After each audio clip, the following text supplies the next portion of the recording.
Imagine if the nation's most toxic industrial polluters could turn off pollution controls permanently and release unlimited amounts of the worst chemicals into the air forever.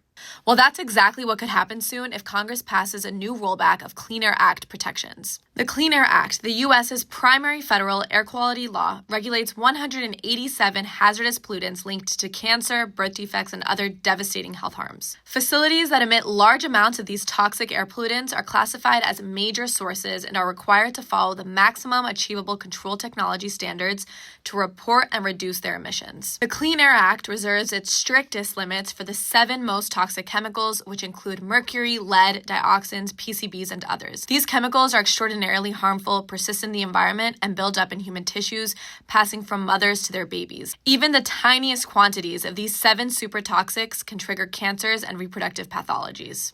In September of 2024, the EPA finalized a rule reaffirming that even if major sources reclassify as area sources, thus exiting most pollution control requirements, they must continue to follow strict standards for the 7 most dangerous pollutants as required by the Clean Air Act.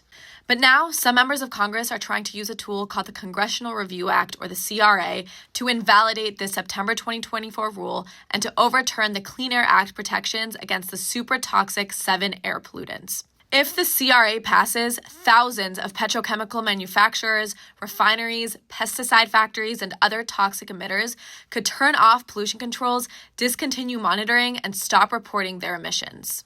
Never before has Congress stripped away long-standing Clean Air Act protections, let alone done so for the most toxic pollutants and the worst polluters. This cruel and reckless CRA would threaten children and their families by allowing unlimited emissions of chemicals linked to cancer, asthma, congenital disabilities, and other severe health conditions. It's cynical, dangerous, and deeply irresponsible. The CRA would return us to a time when the Clean Air Act did not exist and industrial giants could emit the most toxic air pollutants without limits or accountability. We need to protect the health of children and families from the most potent carcinogens known to humankind. Call your senators and tell them to vote no on SJ Resolution 31.